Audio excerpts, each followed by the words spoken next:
Darren. I'm in the Pacific Rim at Oru, and I want to talk a little bit today about Village Farms tomatoes.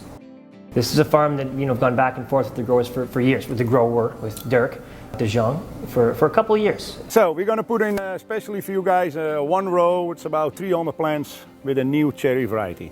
Really, there are 65 acres. It's to 1 million square foot of greenhouse. They put out 60 million tomatoes in that one greenhouse alone. And we got out there and it was staggering. You look in every direction and it's off to the horizon. You're in a building and it's tomatoes as far as you can see. It's 1 million square feet of tomatoes. Everything about it is impressive. It's the way they handle them. It's the concern for the environment. I mean, there's no soil. They're all grown in coconut husk.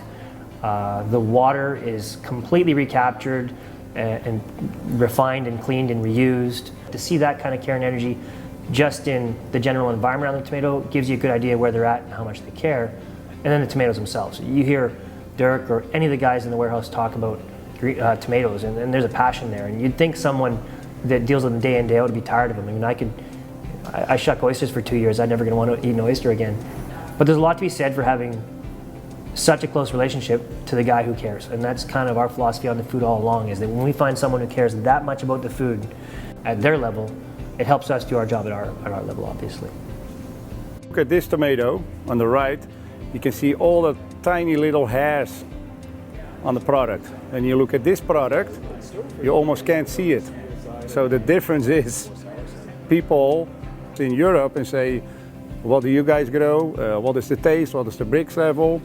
And according to that, we make up our mind and say, hey, we put in a small trial, to see how it's going. But if the consumer doesn't want it, well then we don't want to grow it. We want to bring out the best tasting tomato there is. One of the things we walked away with that made an impression on us was the aromas. You smelled the freshness, you smelled the ripe tomatoes, you smelled the green vine.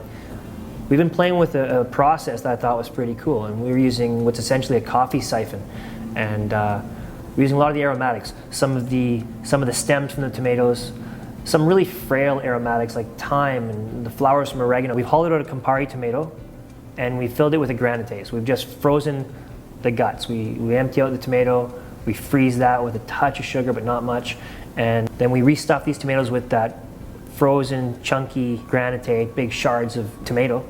And to highlight that, or to contrast that, I suppose, we've almost brewed tea with the green stems and the thyme and the oregano. So it'll pull that tomato water up into the aromatics. It'll give it a quick burst, about 30 seconds at most of steeping, and then drains it back down under vacuum again. So it's really extracting a lot.